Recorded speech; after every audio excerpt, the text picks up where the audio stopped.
میرے والد جسٹس مرتضیٰ حسین صاحب کا انتقال 92 سال کی عمر میں ہوا تھا۔ جب وہ 85 سال کے تھے تو انہوں نے اپنی سوانح حیات لکھی تھی اپنی کہانی اپنی زبانی، جس میں انہوں نے اپنی ماں کا ذکر کیا۔ ان کی ماں کا انتقال اس وقت ہوا تھا جب صرف 5 سال کے تھے۔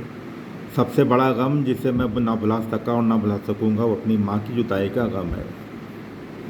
میں کبھی کبھی سوچتا ہوں کہ والدہ کے انتقال کے وقت میں اور زیادہ کمسن ہوتا تو اس سانحے کا مجھ پر اتنا اثر نہ ہوتا۔ 5 سال کا سن حاصل ہو جانے کے سبب ماں کا اکہرا بدن اور کھڑا نقشہ میرے ذہن میں اس طرح محفوظ ہو گیا کہ بھلا ہی نہیں بھولتا۔ والدہ مرحومہ سے تعلق رکھنے والے 3 واقعات مجھے اس طرح سے یاد ہیں جیسے کل کی بات ہے۔ میں نے آنکھ کھول کر اپنے موروثی مکان پر والد صاحب کا قبضہ دیکھا تھا۔ اس مکان میں عشرۂ محرم کے درمیان جب خواتین ہمارے مکان کے پشچمی برآمدے میں جمع ہو رہی تھیں اور باہر مجلس میں شرکت کے لیے مرد جمع ہو رہے تھے تو والدہ نے مجھے میر انیس کے مراثی کی تیسری جلد سے ایک سلام کا یہ مطلع رٹایا تھا: دل سیر ہے گدائے جناب امیر کا، خالی کبھی رہا نہیں کاسہ فقیر کا۔ انہوں نے یہ شعر نہ جانے کن تمناؤں اور توقعات کے ساتھ یاد کرایا تھا کہ میں اسے کبھی نہ بھلا سکا۔ یہ بھی ایک حقیقت ہے کہ زندگی کی دشوار راہوں میں اکثر اس شعر نے میرے ذہن میں گونج کر دماغ کو سکون، دل کو تقویت بخشی ہے۔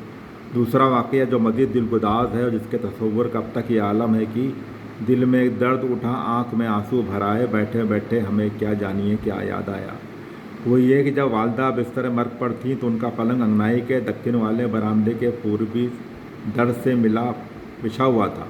پلنگ کے قریب برآمدے میں زمین پر دری چاندنی کا فرش بچھا تھا۔ قریب 4 بجے شام کا وقت رہا ہوگا۔ میں کسی طرح والدہ کے پلنگ کے قریب پہنچ گیا۔ انہوں نے مجھے اپنے پاس بٹھا لیا۔ ان کے تکیے کے پاس ایک تشتری میں کچھ انگور رکھے ہوئے تھے۔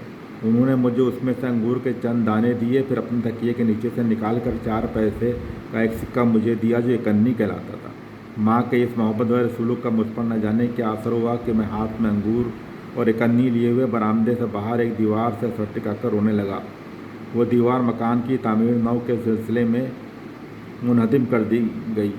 مجھے روتا دیکھ کر میرے ماموں مرحوم جو زمین کے فرش پر بیٹھے ہوئے تھے دوڑ کر آئے اور مجھے دلاسا دے کر بہلایا۔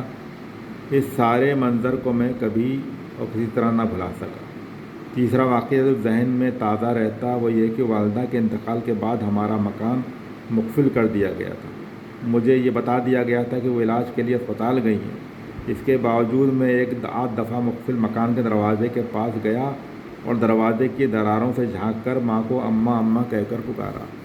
ماں کی یاد کے ان دکھ بھرے پہلوؤں کے باوجود مجھے ہمیشہ یہ یقین رہا کہ دنیا سے جاتے وقت میری ماں مجھے میرے روشن مستقبل کے لیے دعائیں دے گئی تھیں۔